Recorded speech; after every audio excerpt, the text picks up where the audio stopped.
The Finance Subcommittee of the City Council is comprised of 5 council members and considers any or all questions appropriate for the purpose of considering the budget, including the creation of new positions to the payroll, changes to the employee classification plan, or any matters pertaining to increasing the City of Framingham employee headcount.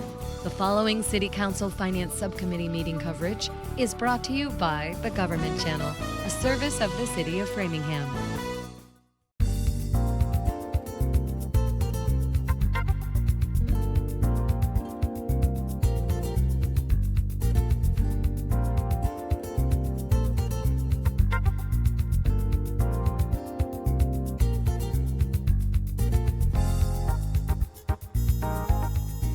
First order of business, we have public participation. If you're here for something to publicly participate about that is not on the agenda, you're more than welcome to speak.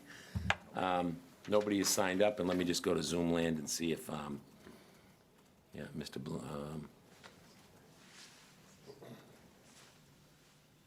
We're going to start with Donna Kilcoyne Orthifer. You're up, Donna. 3 Hi, minutes, can you hear please. me? Can you hear me? Yeah, we can hear you. Okay, great.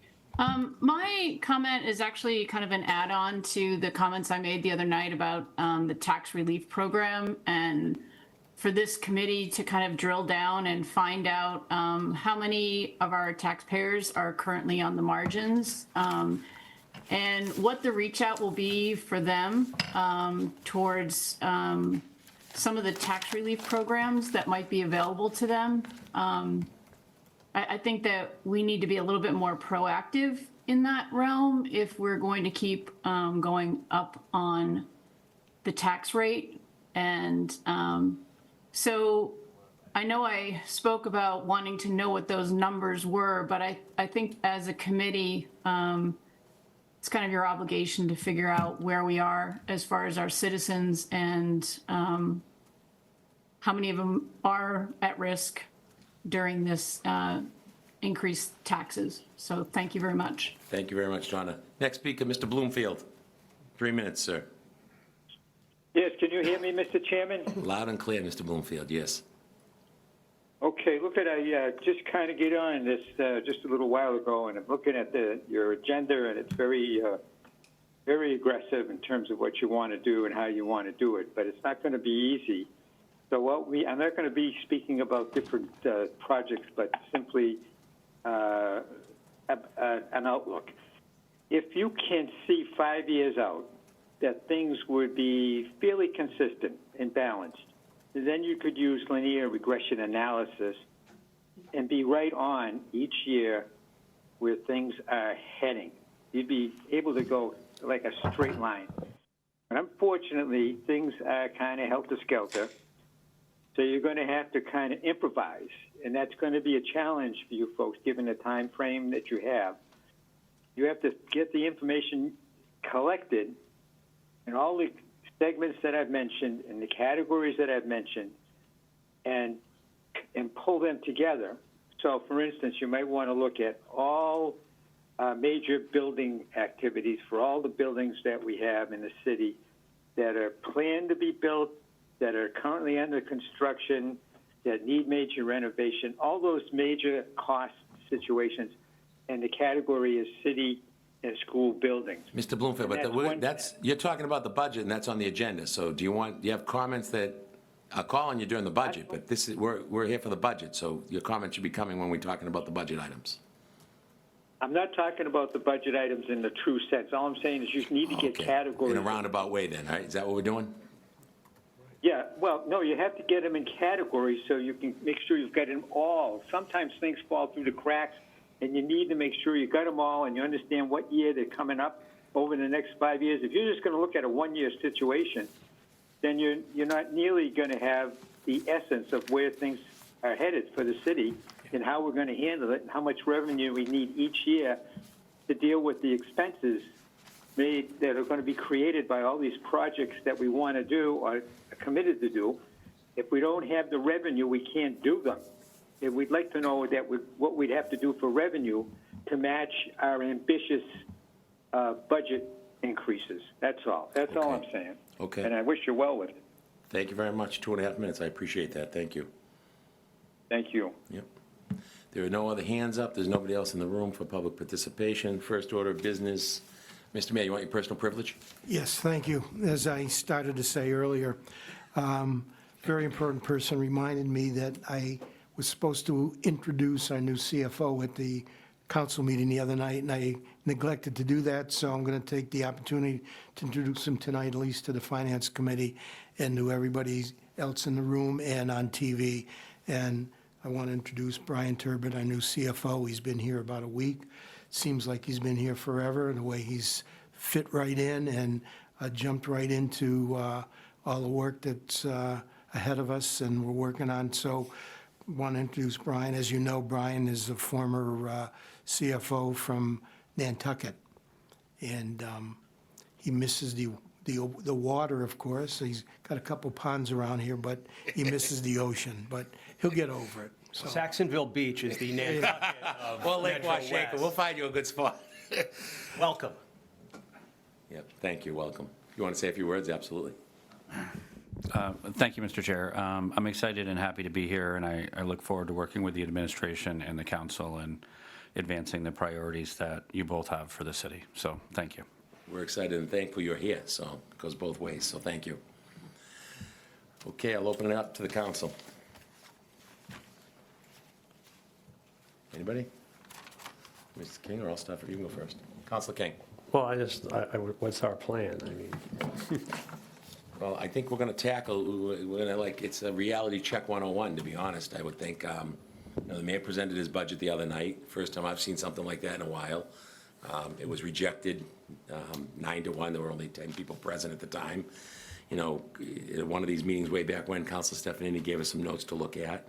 And the budget's overwhelming, there's no doubt about it. And, my phone hasn't stopped ringing. And I'm a busy guy, my phone hasn't stopped ringing usually, but now it's twice as much. And I just think we saw from the full council that a feeling of going out to the voters for a non-binding question. If we're gonna raise their taxes, might as well raise them more and get everything fixed at once. But is that something that the citizens of Framingham want? And is it something we can afford to do? I don't think you've got one person up here that isn't pro-school and pro-teachers, pro-public health, pro-public safety. But, when the checkbook has $100 in it, you can't spend $125. It's the old saying, you know what I mean? It's kind of math 101. And this, a 4.5% tax increase, 14 million out of free cash, 14 million out of free cash. We're on a cliff, and we're on a path to destruction. And if we don't get the brakes and figure something out now, next year's gonna be twice as difficult, maybe worse. And, we listened to the Senate President at an event this morning telling us about the Fed money and that it's not happening, even though the state budget looks pretty good.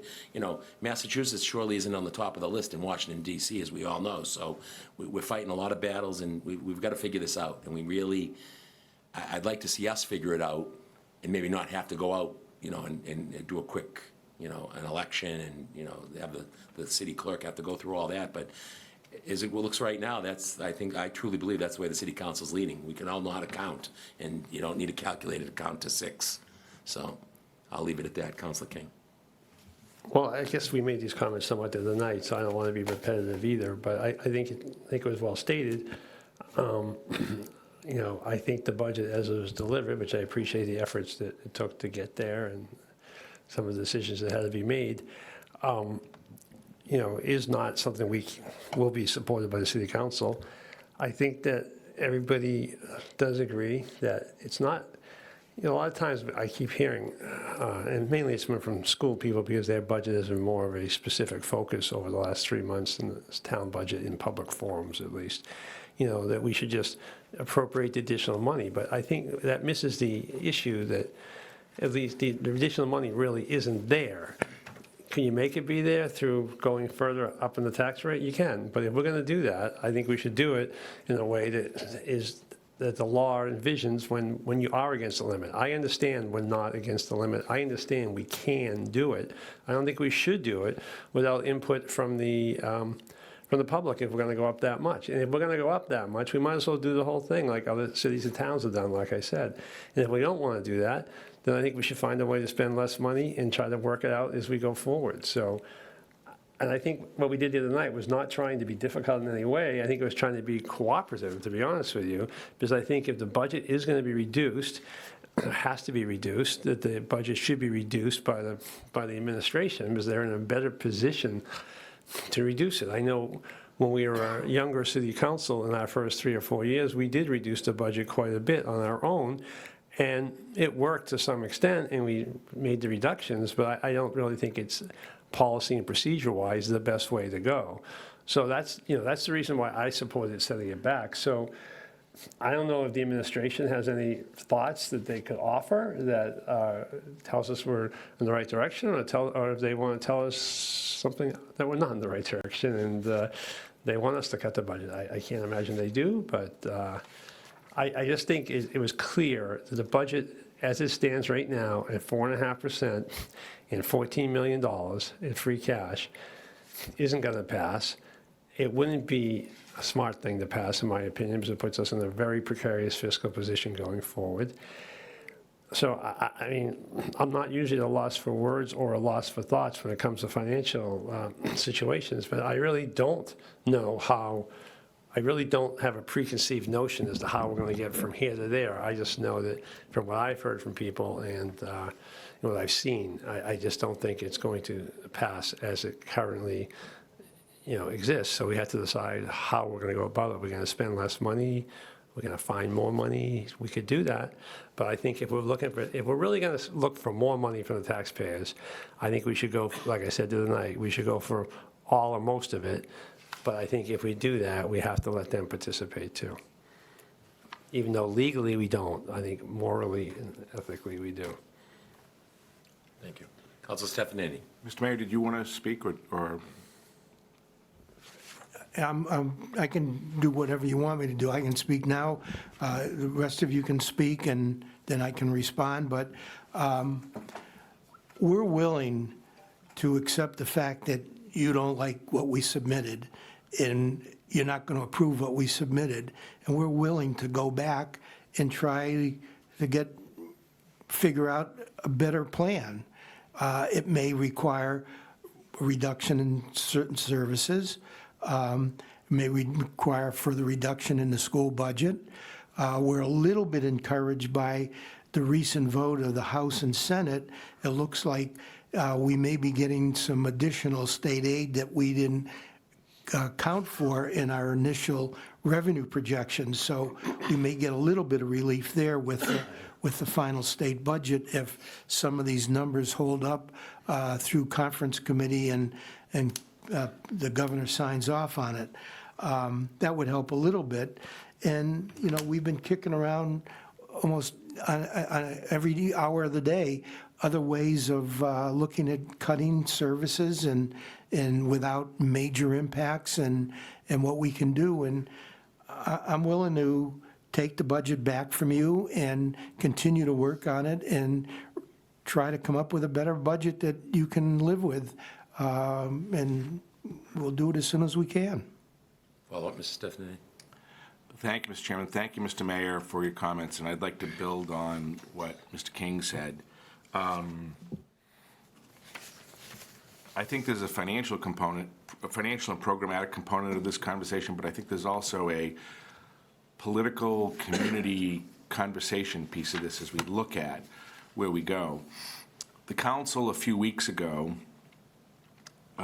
passed 11-0, asking for a budget that was 3.5%, which was above 2.5%, and $7.5 million. You came back with 4.5 and 14.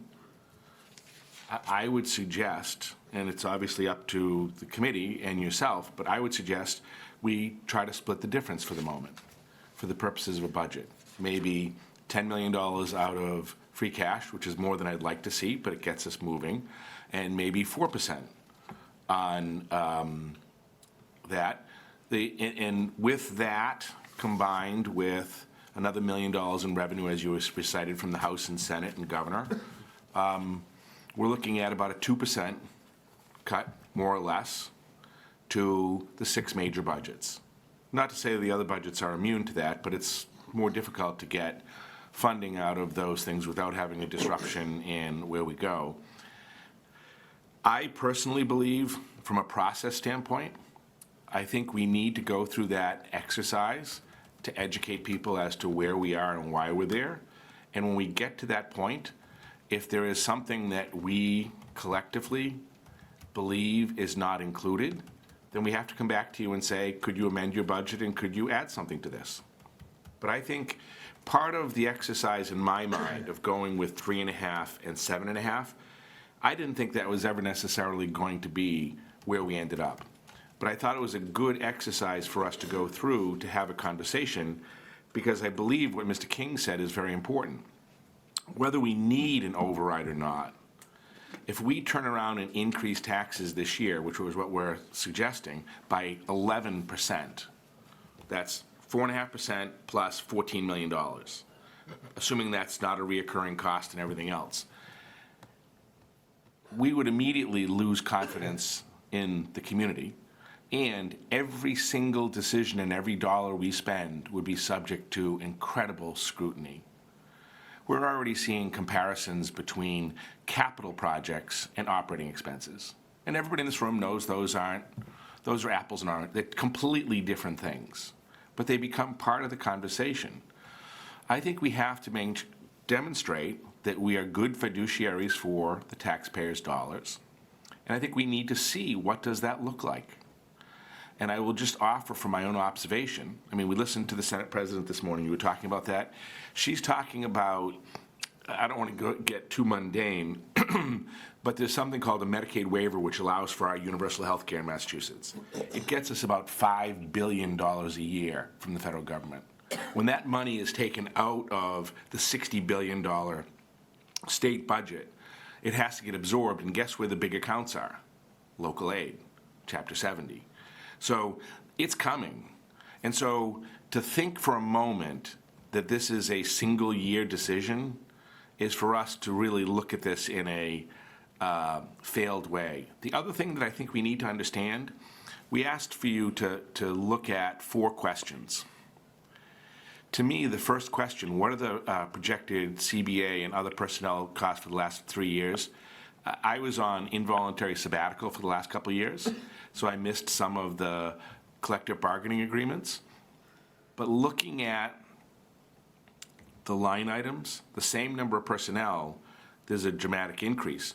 And so if our costs on personnel baked into agreements are going up by 4% a year, we need to know that, because that means not only are we looking at an increase this year, I mean, we're talking about like we're in a crisis with a 4.9% increase in our budget.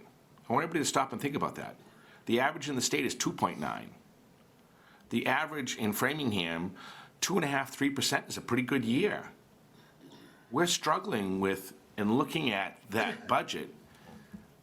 We need to understand, what does that look like in year 2, 3, and 4, and have a decision that we go forward with. And if we're spending all of our free cash year 1, or looking at some other accounting mechanism that people have suggested in year 1, there's nothing left in year 2. So we go up 11% in taxes this year. I want whoever takes the microphone and says that to say they're ready to be held accountable to the voters. Because guess what? If those expenses are going up next year, that's another 11% next year and another 11% the year after. We're not looking at, it's not sustainable.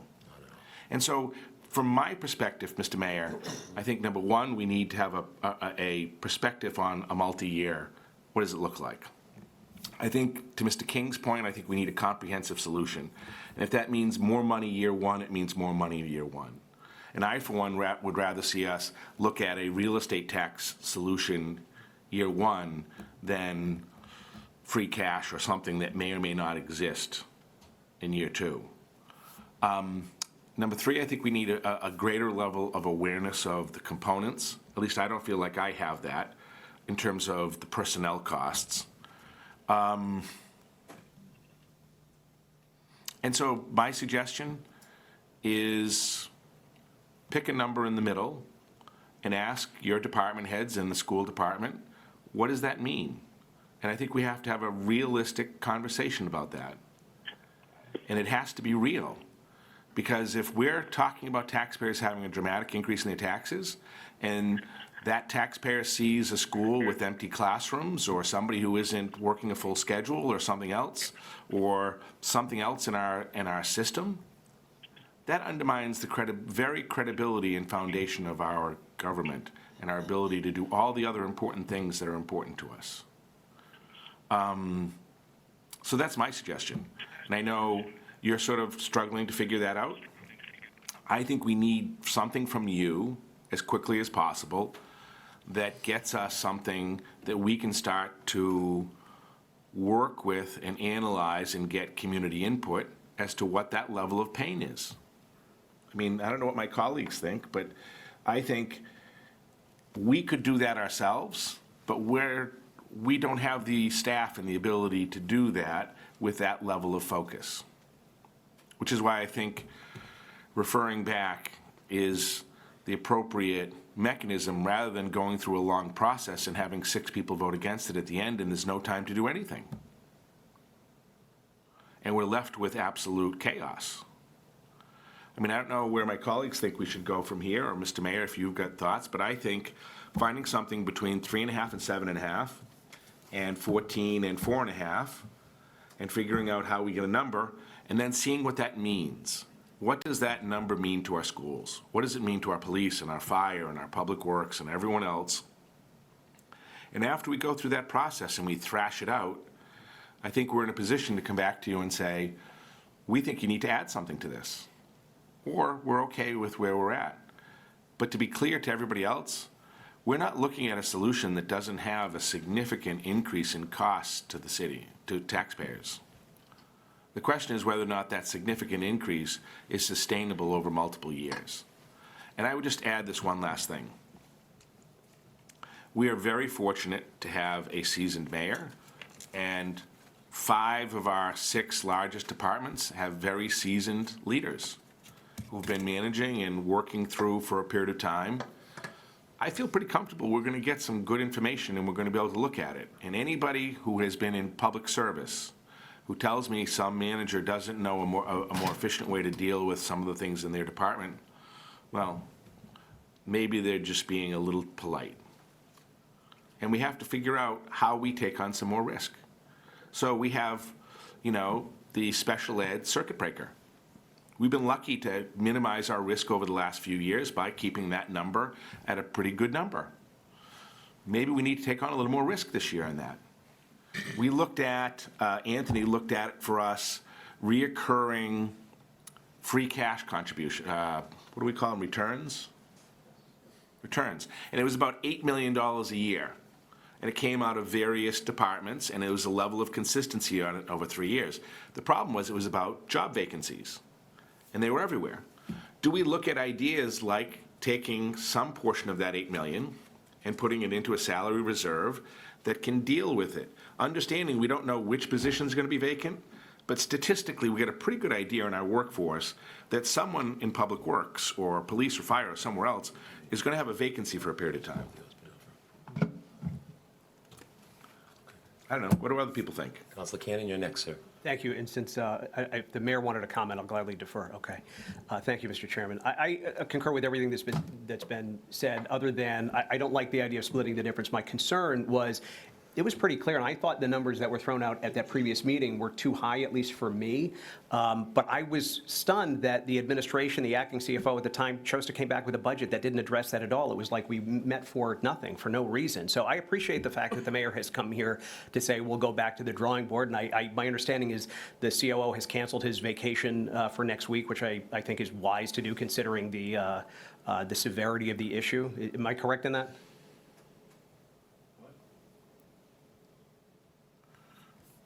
I canceled what?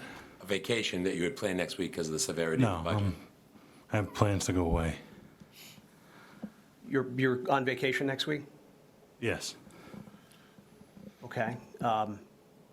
It's puzzling to me because the severity of the situation, and you were the acting CFO, this is your budget, it completely overshadowed all of what I thought were thoughtful requests, which were probably too high. Help me understand what the plan is in your absence to not be part of that process next week.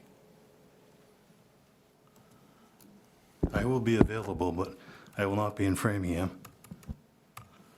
So are you dialing into meetings as we call them for emergency purposes? I'm struck because I had heard that you were, I was trying to commend you actually, because I thought you had previously planned to be on vacation, but due to the severity of the crisis that we find ourselves in, you had made what I thought, in a game of telephone apparently, that you had decided to cancel your reservation, which I thought was sound leadership, but I was wrong there. Yeah, I don't know where you heard that from, but I am available 24/7, so. Okay.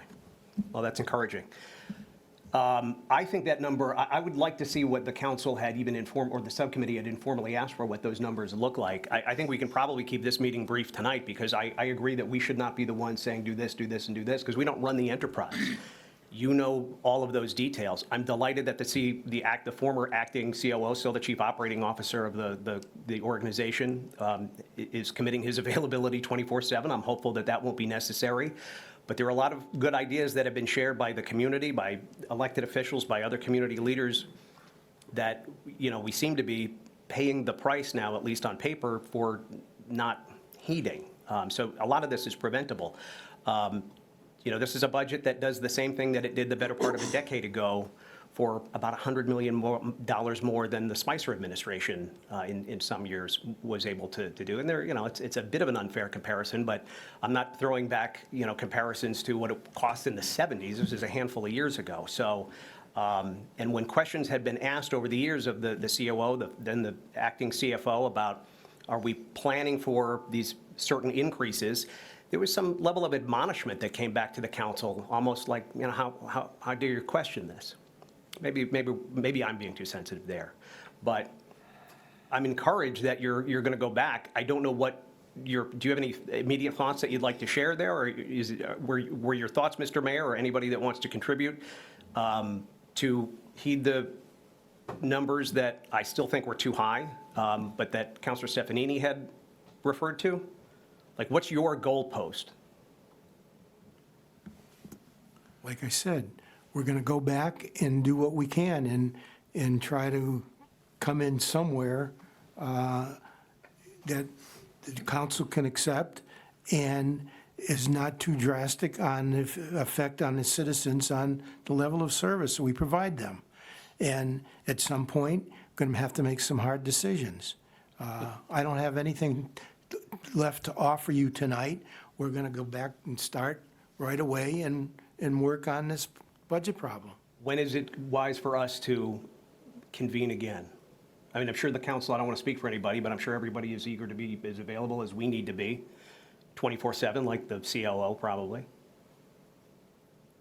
Comes down to needs and wants, to be honest with you, right? Council, we know what we need, we know what people want, but in life, you don't always get what you want. You know what I mean? You got to give what you need, but there's a lot of work to do. You were at the city council meeting, not everybody else was at the last meeting. We heard loud and clear how bad things are and what the feelings are.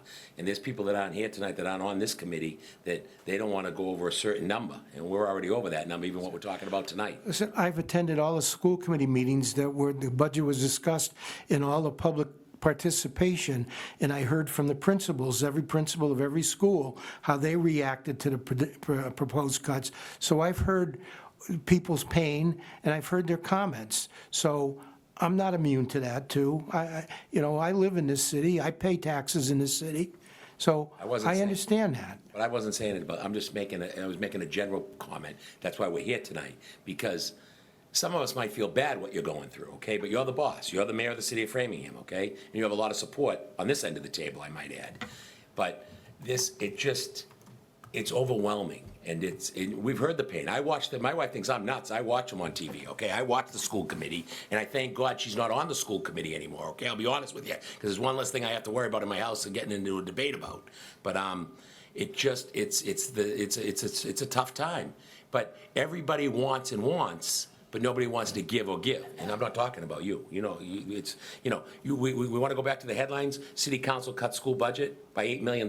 There was no school budget to cut. We never got a school budget, but we get blamed for everything up here. And we're going to get blamed for this mess. And then what's going to happen is next year, we're all in trouble because there's a lot of things happen next year. And then it's gonna get worse. It's unsustainable. So we gotta figure out how to make it sustainable. So if the people in Framingham wanna open up their checkbooks and write their checks, let's do it. But they should have some input on it. They really should. And to get more money, you know, everybody says, oh, this, and this. We need economic development. We've been hearing about that for a long time. We need some new rezoning. We need some different things. But all the people that want all the money, when you talk about, you know, building things on different parts of the city, oh, God forbid we do that, right? No, we don't want economic development. We don't want an assisted care living center up in Knobscot. Can't have that. Only $3 million in taxes, not a kid in the school system, but we can't talk about that. Because people got tunnel vision in this city. That's the problem. Councilor Stefanini. I would implore all of us to stay focused. We have a task at hand, and I think that there are a lot of secondary, tertiary issues that apply to it. I think the immediate issue in front of us, in my mind, and I don't know whether you want to vote from this committee to ask you for something. We've done that before. But I think what we need from you as soon as possible, so we can start a process with the council and the subcommittee, is we need a budget that is based on revenues that we think are sustainable, that have the support of at least six members of the council. And I can't tell you where that is, but I can tell you it's not where we're at. And I think we can sit around and make pretend and talk about it and complain and feel badly for ourselves. We're all getting the phone calls. We're all feeling it. We all live here. We all pay taxes here. We all have good motives. I don't question anybody in this room's motives. We all have good motives. How do we get to a point where we can build consensus to where we need to be? And in my opinion, I think you need to come back to us as quickly as possible with numbers that are in line with the conversation that's going on. That means it's probably somewhere south of where you are and somewhere north of where the council 11-0 indicated. And I think we need to hear from the department heads, and in particular the schools, what does that look like? And then the school committee has to evaluate. I would like to know what those impacts are on our schools. Not from the bird's eye view of one person or one looking at it. I'd like to hear from the superintendent and the director of finance and administration and operation and capital projects and whatever as many hats you have, Lincoln, what those are. And I think everyone in this room, all of the department heads in this room, know this is a sober conversation. And that we all need to look at what are we willing to look at for risk. So I'll take it away from the schools for a second. The fire department, police department, you get a $2 million budget for overtime. I know that's virtually impossible to predict. If we could cut $200,000 out of that, what does that do for your risk? How do we deal with that risk, and how do you manage that risk in terms of where we are? We've got to have an assessment, because it isn't just about reducing services. It's about taking on risk. And it doesn't make a difference whether it's the special ed circuit breaker or overtime in the fire department or some other snow and ice budget. We got to figure out how we manage our own risk. And we got to think without going through, crazy accounting mechanisms. Is there something to look at in the $8 million in reoccurring free cash? Now, it's not out of the same accounts and the same things, but could we cut $2 million out of that and put $2 million of it into a personnel reserve account? Because we know there are vacancies. We just don't know where and when. And if we gave the mayor that amount and you could figure out how to deal with it, then when you have CDL licenses not being hired, you can take a little bit out of that and you can take and put it into something else. Mr. Mayor, I know this isn't easy, and I'm trying to be as helpful to you and to our city as I can be. That's my advice and what I think we need to do, but I think you need to decide what to do. I would just suggest to you, we need to do it as quickly as possible, because we need to start to go beyond this generic conversation into what are the specifics of what it is. Because then I think only then can we get to Mr. King's point, which is how do we get it crisp and clean to the voters so that the voters have the ability to then look at something and say, yep, that makes sense. But I don't think we're anywhere near that. I'm not sure I fully understand, with all the knowledge and work and everything else, looking at a 4.9% increase in our budget. It's hard, and it takes some education and some outreach.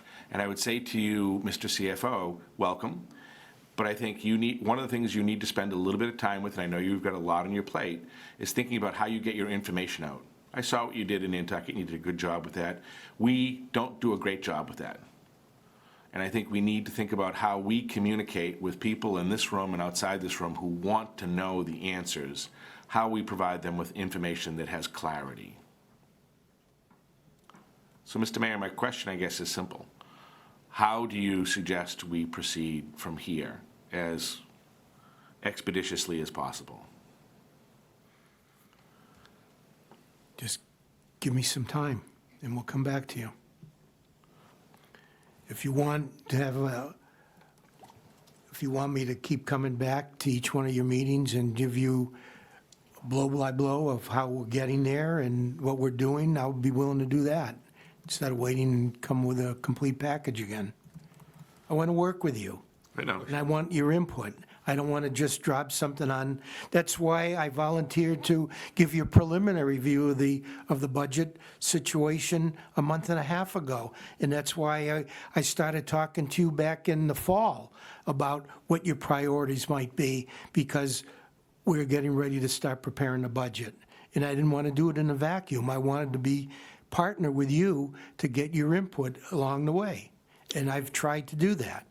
And that's why, if I may, Mr. Chairman, that's why the revenue conversation and the council vote, to me, was an expression back to you as to where we are. And I don't want to get into pieces of it, but this council doesn't often vote 11-0.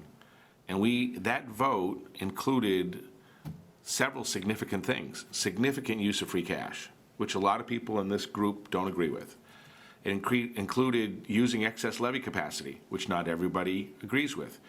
But it was seen as a little bit of pain and reaching forward. I think we're trying to communicate and do the same.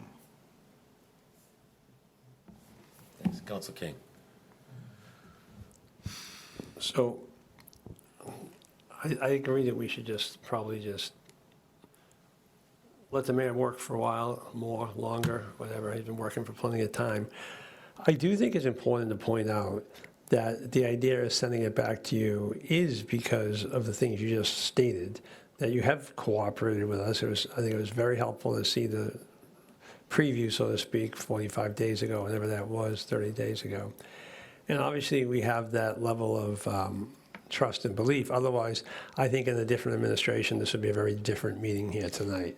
So, in a very different approach. So I think it's important, and I'm not trying to throw platitudes your way. I'm just saying I think that's the truth.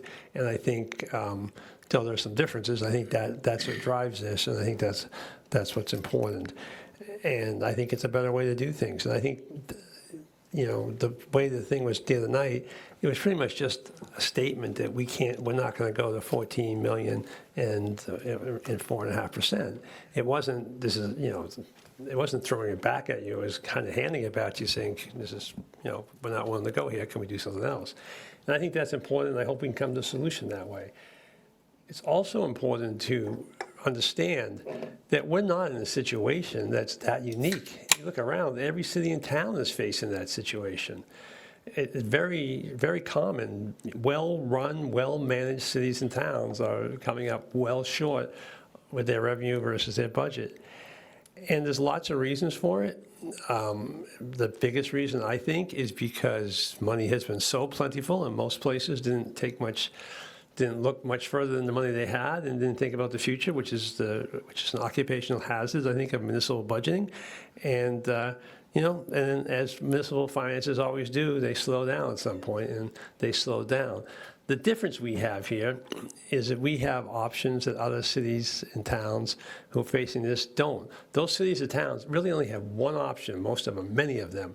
They have to either get their taxpayers to vote for an override, or they have to cut services if the taxpayers say no.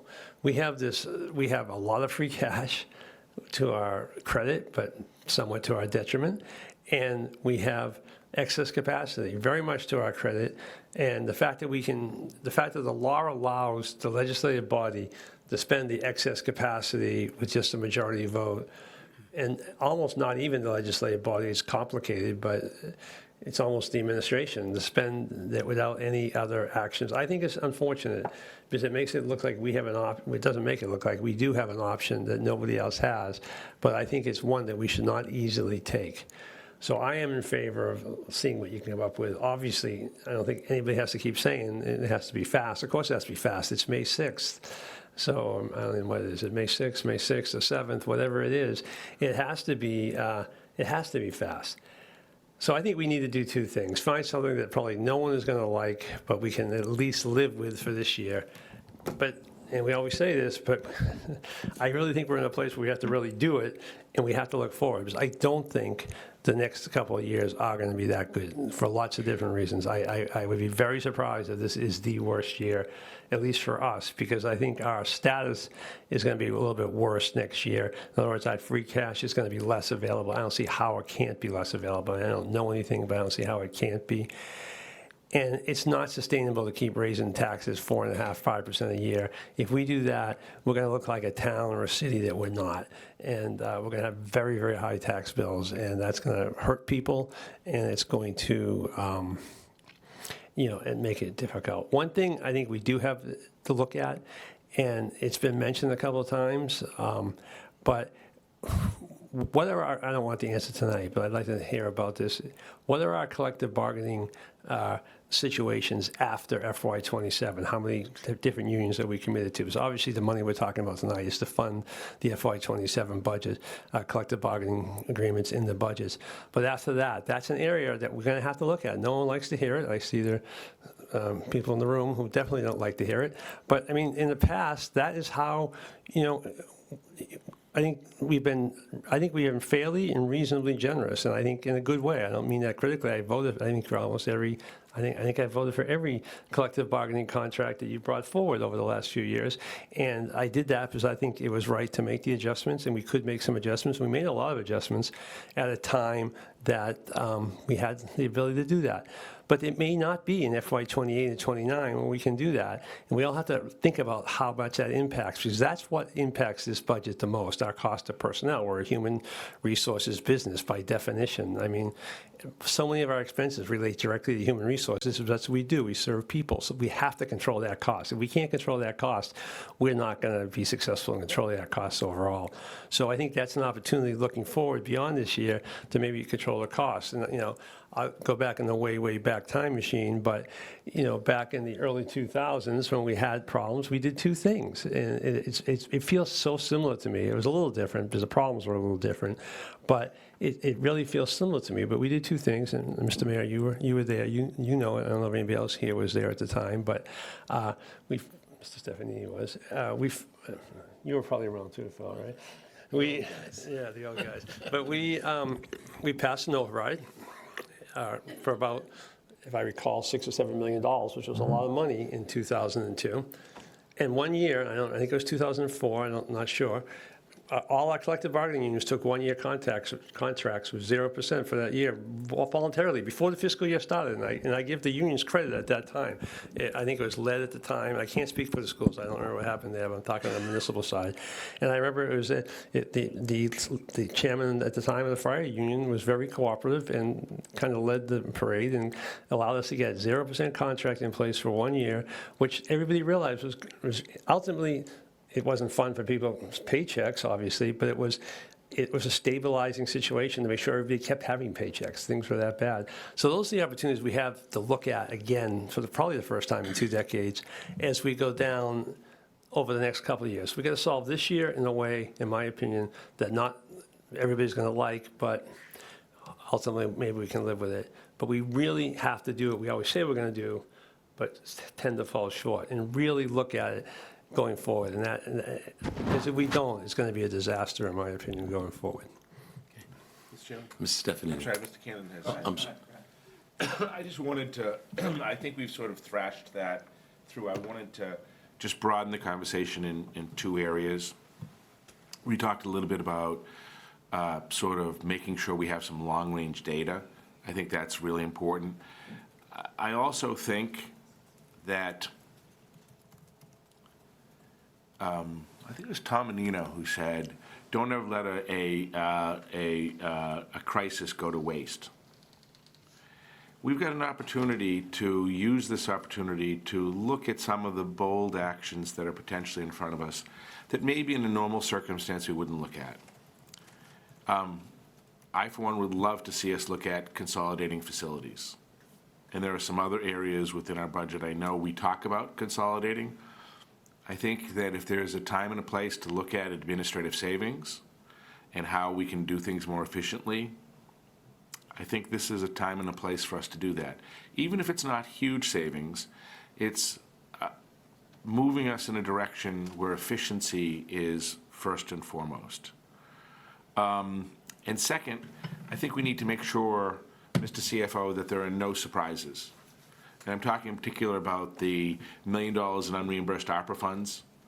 If that's going to be attached to our tax rate, we need to know that now, so that we're not getting to the end of the thing and say, oh, by the way, everybody's taxes also went up 0.5% to cover that $1 million. If that's going to happen, we should know that now, and it should be part of our conversation, so that we're not dealing with what we dealt with last year in terms of, you know, something. And for folks who don't know, and I think most people in this room know, whatever we don't catch gets added onto the tax rate. Tax rate's the last thing that gets calculated. So no surprises, a little bit of long-range planning, and I think a little bit of bold creativity. Didn't you already tell us that that $1 million that we spent, that the former CFO told us we could spend, we spent, and don't we have to make that back up? Or was there some type of, the state was rethinking it, and where do we stand on that $1 million? Does anybody know? Well, we don't know yet. Thank you, Mr. Chair. So it's my understanding still at this point that the informational guideline that DOR released related to that is going to require us to close that deficit. We're looking at a combination of factors, possibly if, to the point about turnbacks, possibly using some of those to transfer to that special revenue account to close that as a way to not put it on the tax rate. That's an analysis that we're actively working on even as we go through this budget process, as a way to try to avoid putting that on the tax rate. It could be a combination of turnbacks and potentially an application of free cash, depending on where it ends up and what the administration sends back to you for this budget, as a way to close that, again, to truly try to avoid putting it back onto the tax rate. So I do have some calls into the contacts that I have at DOR to see if there's been any traction to potentially get to be able to defer that over a period of time. But even if we had that opportunity, I think it'd still be my recommendation that we close it, put it behind us, and not have to deal with it over a period of time. I'm a proponent of, when we have something like that, we need to deal with it, move on, and we don't have to worry about it, and make sure that the proper protocols are in place so that doesn't happen again in the future. Can I just ask a question about that? Was this a reserve against our current free cash or not? Yes. It was, so it's already been calculated. It's been calculated, but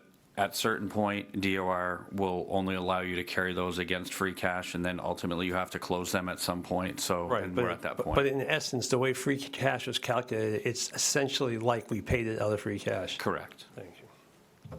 Thank you. Does that answer the question, I hope? Okay. Yes, thank you. Councilor Cannon. Just briefly, as we wrap this up, and thank you for proactively reaching out to your contacts at DOR, and I agree with you on the methodology there and what Councilor King said. The ball is in your court. Since this budget has come up, I'm hopeful that you're aware of it. And by the way, I applaud you for your consistent track record since you took office of attending more meetings than I would like to attend. You're at every city council meeting, every finance committee meeting, the school. I know I'm acutely aware that you hear from everybody, and I appreciate that, and I think it makes an impact. Since this budget was delivered and has made some headlines in the limited world of limited local headlines that there are, people are paying attention that perhaps don't typically pay attention until they open the envelope when the new tax bill comes and start asking questions then. So there are, and I think it's a good thing, more eyeballs on this from a broader constituency than probably we would have the benefit of having in the public at this point. So I don't think we're being conservative enough about the impact of what some of these numbers will talk about. And I know when he was acting CFO, he probably went through, and I'm sure the current CFO, and I'm sure you have, as I refresh my memory with some of the letters from Moody's over the years, the notes of caution touched on an increasing use of free cash. And this was when it was substantially less than what you're proposing now. So, and certainly the future was looking less volatile then. So what that does in our long-term planning for our bond rating, I think is something that needs to be top of mind as well. I'd be remiss if I didn't share, I think it's unwise for the architect of the budget, the former acting CFO, to not be in the building next week. You guys can figure that out. Vacations are important, but we just, it's $204,000. It's a big responsibility, it's a big job, and it's a big crisis, and you were the architect of the budget that we're deliberating now, and I think there is a difference between being in the building and not in the building, no matter how honorable the intentions are. So something to consider. I think broadly it's probably unwise for a senior member of the mayor's office in the future to plan to be on vacation when the budget is being actively discussed. I question the operational methodology behind that. So, if you want a motion to adjourn, Mr. Chair? No, okay, then We got a I'll leave couple it there. people, I'm sorry, I keep neglecting to ask one thing. The conversations that we've had about going to the voters, I think that's incredibly important, because I think it will allow the administration and to hear what we hear perhaps more directly, because there is a deep concern about how expensive it has become to live in this community. Sometimes we have relationships that are very candid with people, and it's very difficult to express what a neighbor would express to you or to Councilor Stefanini or to George or myself formally during a budget process at a hearing. So sometimes we feel like, well, we don't hear anything. We don't get complaints, so people aren't concerned. I have the really heartbreaking conversations with people, as I know all of my colleagues do, about how expensive it has gotten, and so much of it is avoidable. So when we get to that point, if we're going to continue down this road of just uncontrolled spending, which we seem to be, we're not delivering meaningfully more value or doing anything transformationally different. But and the economic development piece is a key missing indicator that we've talked about. We have to get this in front of the voters so they can have a meaningful say in how we're acting, how we're being stewards of their dollars. Thank you, Mr. Chair. Mr. Blummer, and then Mr. Bloomfield's hands up on Zoom. Welcome. Thank you. Adam Blummer, District 2. I've got about 7 things to say. I'm going to try and remember them. 3 minutes. I'm going to, 3 minutes. Here we go. No. Yelled at. Just No, I get you. 3 minutes. Here you go. I'm in the Mr. bleachers. Stephanie's point about staying focused is the most important thing that was said here. I urge you not to adjourn without giving the mayor more specific guidance. You need to give him a time, and you need to give him a number, and you need to vote it. And we all know that the mayor doesn't have to meet those numbers. That's not his legal responsibility. It's just expressing your wishes is the only way we know what the process is. And if you want to do it in stages and say, please, Mr. Mayor, we want you to get to 7%. Can you get us halfway there in a meeting next week and get us the next way, the rest of a week later? Please do it. And then publicize it to the community. It's not the mayor's job alone. It's your job. You're the finance subcommittee. You're the people who were given the job in the charter to do this evaluation. So that's one. 2, I'm just going to say I have really mixed feelings about this idea of going out for a referendum. How does that work? You have 30 days. If I understand the law correctly, you have to do it 30 days before the vote. You have to have 2 votes on the budget. You don't have a number to give to the public. And I find it a little bit ironic that you here are saying, we don't have the expertise to evaluate the budget, but you think you can explain it to the public in a way that is fair for them to vote in this amount of time? You have and I understand you want feedback from the public. The feedback from the public comes in the fact that when we pass the charter, we purposely pick 2-year terms. If they hate your decisions, they'll vote you out. So don't distract yourself with the idea of a referendum if it takes away from doing the hard work that you're doing here. Okay? I love referendums. We should get to the public. If you had done this 3 months ago, I'd be all for it. But right now, I don't think you're getting accurate information. And I'll stop there. Still another minute and 25 seconds, Mr. Plummer. Might come back. Yeah. Actually, I would let you, and you know that. Mr. Bloomfield, you're up, sir. Your hand is up. 3 minutes, please.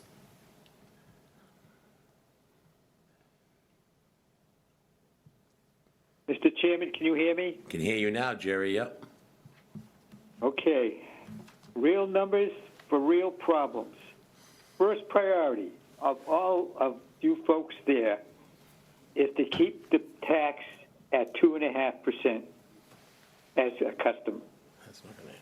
So let's talk about the GIC health insurance premium increase, $2 million on the budget, when it should be picked up by the employees. Who's talking about that? I have no feedback from any of you talking about the do's and don'ts, whys and whys not, when in fact it's completely reasonable and fair to be talking about that, considering people in Framingham can't even pay their own health care increases.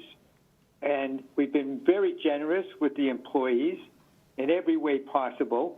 They should be able to pick this up, and they're still going to get a break, and they're still going to have a contribution from the city. It's just not going to be as much. So why can't everybody agree to cut that back, pick up $2 million, and that'll take some of the pressure off the increase over the 2.5. So that's something. I'm glad to hear about the federal clawback, but it should be coming out of free cash and not lumped on top of the tax levy increase. So that's another thing that can help bring down the levy talk for the taxes. Multiple infrastructure costs year after year and equipment needs to be dealt with in much more detail. And also things like looking forward, what's the status of our commercial business property values? Is it downward? That's a yes or no. And I'm glad the consolidation came up because we've been talking about that for years. So you got to get to a point now soon, and I'm talking about your committee because unfortunately you've got the situation in your it's in your court to start hammering on this and say, hey, let's talk about this now. Don't adjourn. Let's talk about the GIC. Let's talk about making sure that everybody understands the clawback money is not coming out of increased tax levy excess, and it's going back into free cash, and so on and so forth. You got to begin to do this because you can't rely on all this coming together when in fact we know we can't do that. We've never been able to take care of all these important matters in one lump sum. It has to be started now so that people know what the expectations are and what the likelihood of what's going to happen at the next city council meeting when they have to vote on these things. That's all. Thank you very much, Mr. Bloomfield. You had 15 seconds. Council Stefanini again.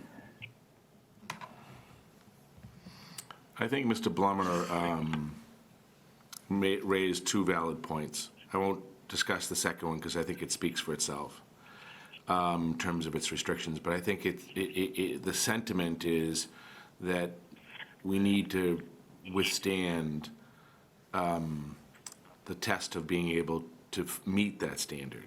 I don't think it's necessarily about the actual process itself.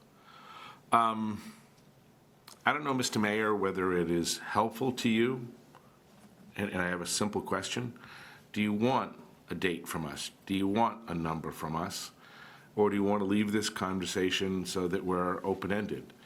Because I think at this point, to be fair, you've laid out what your thoughts are on a blueprint for our community. You've made your point. What I think you need to do now is put forward a marker that helps everyone else figure out what that means so we can evaluate the difference between what you've laid out and what we believe is affordable. And I don't think that should take too long. And so is it helpful for us to ask for something specific? Or would you rather have it be more open-ended? Because I don't want to get to a point where this is going on for 2 weeks and we come back and we get a number that's not so different than the first number. Didn't we do that? We have. 11-0. Correct. So didn't we give a number? We did, and we adjusted again the other night. We had made adjustments to that, in the motion that we passed. I'm just trying to figure out, are we doing everything we can to be helpful to push this process along? Do you want more direction, or do you want us to? Well, they're talking, the direction he needs is he needs 6 votes of the city. I've never voted against his budget. Some of us have. I've never voted against the mayor's budget in 6 years, and I think I'm on year 7. But the other night, we got a clear and a direct, we heard from everybody, and the budget was pretty DOA, at least, and I'm pretty good Would at it be reading the helpful room. for us to take a couple-minute break? No, I mean, Counselor You know, why? Let's, okay, who's gonna go first? You want to answer Stefanini Yeah. first, or you want George to go? No, I think, All right, first of all, you asked if I want you to give me any numbers or anything. I think, let's leave it a little open-ended. Give us, maybe, you got a meeting scheduled for next Thursday night? Tuesday. Tuesday I know, Tuesday and Thursday. and Thursday. Oh, yeah, we've got busy. Lucky us, yeah. Yeah.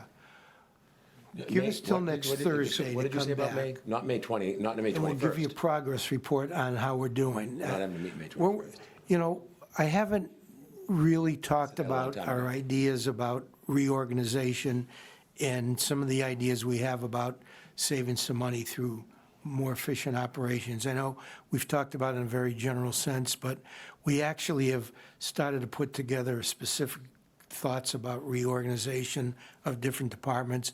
I've even gone so far as to talk to certain people that would be involved in that. But please don't ask me to give you any details tonight. But I want to evaluate what those could possibly save in terms of other adjustments to the services we provide. So let me come back on Thursday and give you a progress report, and I guarantee you that some of these numbers are going to look better. Okay. Then These got Counselor King, then Counselor Cannon. So 2 things. One, just a general comment, which is, I don't think we should give a specific number. I don't want to tell him to come back with 5 million if he can do 7 million, so I don't want to limit that and take it for that. Second thing is just a scheduling issue. I'm not available next Thursday night, so I don't have to be here, but I think the more people we have here is helpful. I don't think we're scheduled for Thursday. We are. Since I've got the problem the 21st, we're gonna have to pick another date. So my suggestion would be, if you're not available till Thursday, Tuesday's not going to be a helpful meeting for us. Any chance we could do Wednesday? Yeah, whatever you want. But that 21st date, you need to change, because unless somebody wants to run the show. That's the thing at my house. We can do the Wednesday that week too, Marion.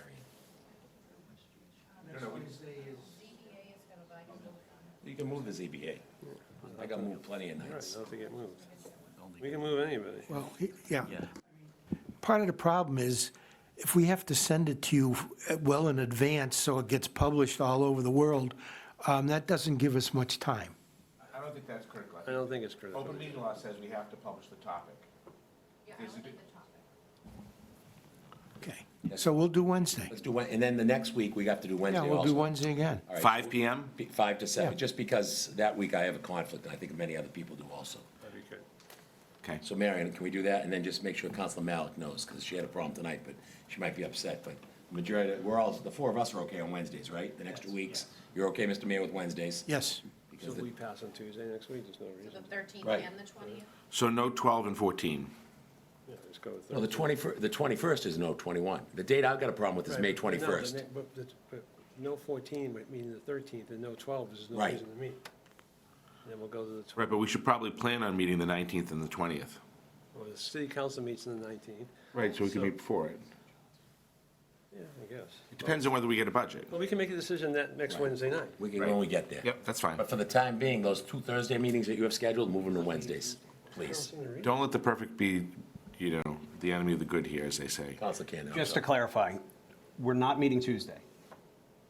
No. Can, but I don't see any reason Have to. other business that's already been referred to you. I'll defer to the chair, but It's like 3 or 4 items that are referred to you. It's probably better to clean them up, you know what I Well, mean? I'd rather do them. Let's Well, get, wait a minute. Well, Let's not do that. If you're going to meet Wednesday, why not put those items on the agenda for Wednesday? Well, I got 3 people telling me 3 days. We'll do it, if we're meeting Wednesday, put them on Wednesday's schedule. Just Do whatever you want. That's fine. Got it. Thank you. Deleting Tuesday. Deleting Tuesday. No meeting Tuesday. Just the meeting on He Tuesday. said delete. No Tuesday, no Thursday. The day will still exist. I think I'm at my house tonight. I got the dog giving me orders, my wife giving me orders, and my father comes over and gives me the orders, 91, yeah. 5 PM, correct? Sure, 5 o'clock, great time, yeah. Mr. We Chairman? all good with that? Council Stefanini? So I just had, are we done with this conversation? Because I had one other issue. Yes, we I just wanted to raise, I would like to correct the record. The agenda says upon the request of the mayor referral to the finance subcommittee, there is no referral here tonight. No, I know that, but it was But- already set, like, it was Right, already but posted. I get it. I just want to make sure the record is clear so that we don't have issues of clocks and times and all that kind of stuff. We don't have anything We'll technical in just front of list us. it as a discussion. Yep. So, can you tell us when the next 4 finance subcommittee meetings are? Just for everybody in the room and for all of After us. that discussion, you are meeting on Wednesday, May 13th. Yep, Wednesday, May 20th, yep. and then we have the Tuesday, the 26th, and Thursday, the 28th, Okay, we'll deal with those. Okay, thank you. That's fine. All at 5. all at 5. Yes. Ms. Guernsey? Welcome. Hi, everyone. Sarah Guernsey, District 2. I am a math teacher at Walsh and the Unit A chair for the Framingham Teachers Association. I'm also married to the previous speaker, and you are going to see our different learning styles because I have written out what I'm going to say. It's in every house, so you know how that works. It's everywhere. You're no The previous different. speaker was Counselor Stefanini. What are we talking about? Very scandalous. Yeah, right, oh, yeah. So personally, I appreciated being able to read the mayor's budget. The school committee has regular public meetings where the community is able to hear minute details about positions and expenses in the district. It might be there, but I don't get the same level of information about other departments, so the budget document is the one place where I was able to see that, so I appreciate that. The budget, to me, was a statement of what we, through the mayor, as the city of Framingham, need in order to function. I know some people see the budget has wants more than needs, but I'm going to assume positive intent and say that it is what we need in order to be who we want to be. And if that money doesn't exist, then we have further conversations to figure it out. I thought that conversation was going to start tonight, and I'm just wondering when that's going to happen. We've been, on January 20th, my principal met with all staff to talk about positions that were on the list to be cut. That was 107 days ago. So for 107 days, teachers in Framingham have been in this state of flux about what is happening. Am I going to have a job next year? And when people came to me stressed that their job was going to be cut, I said, don't worry, Framingham's ahead of the game, thanks to the charter that had like an accelerated budget timeline. I said, don't worry, if your job is cut, you're going to be one of the first ones to hit the job pool. Like Boston hadn't done their cuts yet. I said, you're going to hit the job pool first, you're going to get a job. Here we are, May 7th, and people still don't know what's happening. And now you're talking about a referendum and like, oh, Miami, can we please just start making decisions? The mayor has said what we need. You have said we can't afford that. I get that. But like, you know, I deal with 11-year-olds all day, so my attention span is not that great. But like, It is good, though. but like, we got to move. Like, people have to make decisions. This isn't fair to the staff members who have been holding their breath for 107 days to figure out what's happening. Thank you. Well said, Ms. Guernsey. Yep. So, Mr. Chairman, unless there's any objection, I'll make a motion, I'll move that we adjourn. Second. Got a motion by Cannon, seconded by Stefanini. We're all in the room tonight. All those in favor say aye. Aye, voted 4-0. Thank you.